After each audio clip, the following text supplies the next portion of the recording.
Okay, we're ready to get started. I'm going to clear this area off so you can really easily see what I'm doing. I'm going to zoom in too. And basically I like I said, to secure this with a pen, and I don't like to pin just any old way.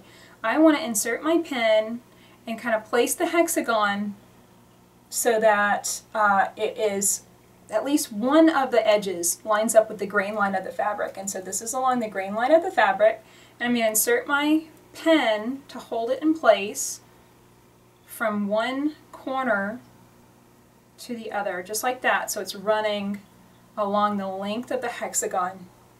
And I like it like this because I can actually start on this edge and work around all the way to here with this pen in place. I just need to pull it down just a little bit and it can stay nicely secured the whole time. So now I'm going to start by turning the edges. I'm going to turn the edge under, and I'm just finger pressing this over. And now all I have is some cotton thread and a needle. I've tied an overhand knot into the end of the thread, and I'm inserting it kind of, it's about 1/8 of an inch from the corner. I can kind of bend that over and you can see where that placement is. It's about 1/8 of an inch from the corner of the hexagon. And I'm going through all 3 layers, the folded fabric and the hexagon itself. Now I'm going to go on ahead and do the next fold. You can kind of feel it, finger press, and I'm going to insert. I'm still in that same side, but you can see I'm kind of 1/8 of an inch again from that next corner.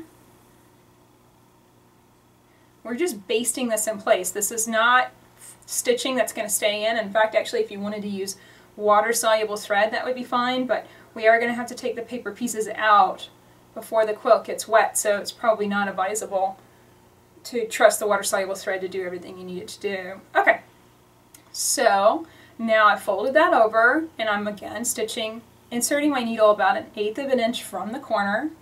And at this point I would start my turn. I kind of get that finger pressed over, but I've got the seam allowance here, and this is extending far beyond what I need it to do.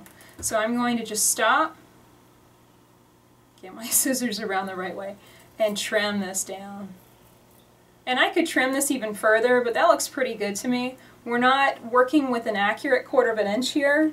You can go smaller than this, and certainly on the 1/4 inch hexies, I was working with basically a 1/8 inch seam allowance because those pieces were so tiny.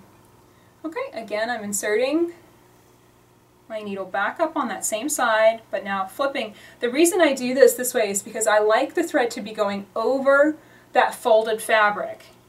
If it wasn't catching it completely, like if I was coming the opposite way, if I was going down into the fabric at that point and then coming up, I would have that fold and it would be unsecure. So I really like it this way. Okay, I'm again going to make that fold and take a look at it, and I know I need a trim.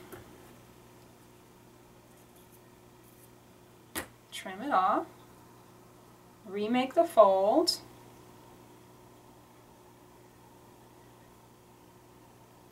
insert my needle coming up, still on the same side, insert my needle going down on the next side, catching that fold.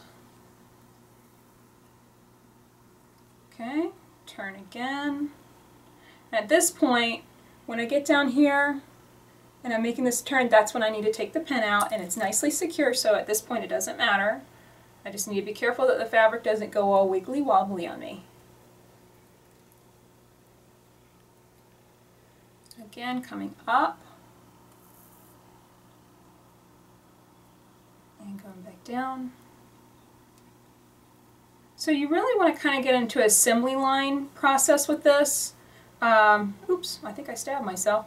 I got a little blood there on the fabric. No big deal, because that's just on the seam allowance. I'll try not to bleed on everything else.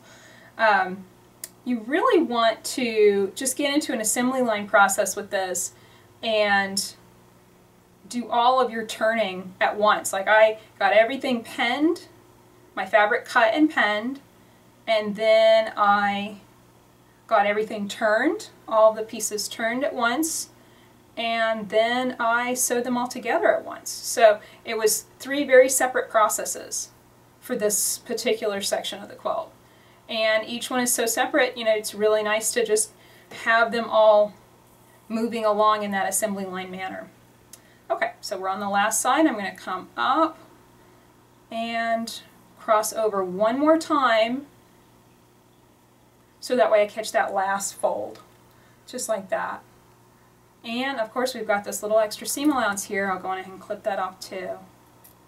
Okay, so compare this. This is one I did really quickly and I did not trim the seam allowance. As you can see, that is going to be a lot more bulky and messy to deal with, especially when quilting, than this piece. So just keep that in mind and trim as you go. I was kind of in a super hurry and I wasn't thinking, and so do it this way, don't do it this way. To tie it off, all we're going to do is just do an overhand knot and bring it down to the surface of the hexagon and trim it close. That's just your basting stitches. So, like I said, we're going to run through a series of penning your papers to the fabric. Do all of the papers at once, penning, you know, getting this placed and penned. And you know, you can just leave it in the strip, grab another piece, you know, kind of give yourself some space between the two so you can trim between them and pen the next one. And just run in a row, penning all the way down the strip. So do that first, then set down and turn the edges with your basting stitches, and then it's time to connect these pieces together. So let's learn that next. Find the next part to this video on English paper piecing at freemotionproject.com. Also check out leahday.com, where you'll find tools and supplies for free motion quilting on your home sewing machine.